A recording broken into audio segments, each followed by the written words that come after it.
Welcome back to week 2 of our course. I'm glad to see so many of you have made it. Now, last week we learned how to look at the outside of a car. This week, the interior. You know, when you think about it, the interior of the car takes almost as much, if not more stick than the exterior, because that, after all, is where we spend most of our time. So you can learn an awful lot about a car's history from looking at the interior, if you know the signs. Right, I'm going in. We human beings do tend to have a bit of an impact on our environment. So if some punter has been perched in here for the last 250,000 miles smoking fags and eating crisps, there will be signs. Signs that we can sniff out no matter how carefully it's been valeted in here. And sometimes it literally is a case of sniff it out. Climb in and breathe in. If it reeks like the bottom of an old canal, maybe the car has been at the bottom of an old canal, or at least suffered badly with damp ingress. Walk away. But there are other signs. Check out what it says on the odometer. Okay, once you've got an idea of that, does it match? If the seat looks a bit threadbare, a bit tired and tatty, and it says 70,000 on there, odds are it's true. If it says 25,000, somebody's telling porkies. And there are more signs. The seat belts.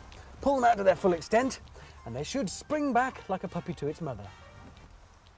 Or maybe not. That's been used a few times. Again, if there's a few miles on the clock, it's probably right. If somebody says it's a fresh one, they're telling porkies again. Now, where else in the car, apart from our backside on the seat, does one particular part of the body spend a lot of time? Well, it's obvious, isn't it, really? Hands on the steering wheel. They're there most of the time we're driving, hopefully. If the thing is worn, more highly polished than a politician's palm, and somebody's selling you a low mileage car, they're telling porkies. Make sure it corresponds with what's showing on the odometer. Also, the gear lever, same rules apply. A bit polished, fine. Worn down to the stump, not. One thing to make absolutely sure of is that the chassis number matches the engine number. You'll find the engine number written on, well, the engine. You'll find the chassis number all sorts of places, depends on the car. It might be under the carpet, somewhere at the front of the driver's seat, might be in the corner of the windscreen. Get the owner to point it out for you, or look it up in the manual, it will feature. Right, now, I'm climbing across, so coming through, because there's one last thing you can learn an awful lot from. This little fella. If the ignition key isn't the same as the key that opens the doors, why do we think that is then, Captain? That's because somebody has changed the locks. It's probably been broken into. Goodness knows what's gone on. I'd walk away. Put it in, don't start it, just turn it till we get to one click before starting and look.